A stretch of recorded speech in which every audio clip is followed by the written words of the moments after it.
Սիրիայի նախագահ Բաշար Ասադը Հայաստանի արտգործնախարարի հետ հանդիպմանը ընդգծում է, հայերը 100 տարի առաջ ցեղասպանության ենթարկվեցին նաև Սիրիայի տարածքում։ Այսօր նույն վայրում հայերի կրած տառապանքներին բախվում է Սիրիայի ժողովուրդը։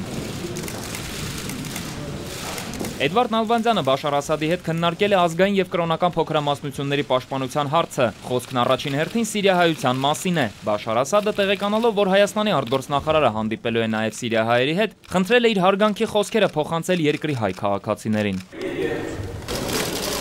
Դամասկոսում սիրիահայության հետ հանդիպմանը Էդվարդ Նալբանդյանը ընդգծել է, որ Հայաստանը ուշադրության կենտրոնում է պահում սիրիահայերի խնդիրները։ Հալեպում Հայաստանի հյուպատոսությունը քաղաքում գործող օտարերկրյա միակ ներկայացուցչությունն է արդեն մի քանի տարի։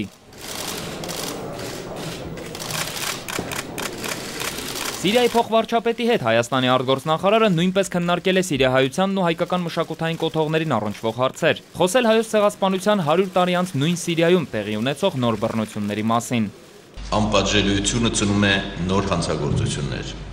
ինչի վկայությունն են այսօր ահաբեկիչների կողմից իրականացվող դաժան ոճրագործությունները։ Մենք ականատես ենք նոր բարբարոսության, որոնց հետևանքով միլիոնավոր սիրիացիներ,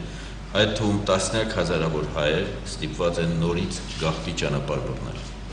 Էդվարդ Նալբանդյանը հանդիպել է նաև Սիրիայի խորհրդարանի նախագահի հետ, որը մեկ ամիս առաջ Երևանում էր ցեղասպանության 100-րդ տարելիցի միջոցառումներին սիրիական պատվիրակության ղեկավարներ։ Դավիթ Սարգսյան, ժամը լրատվական։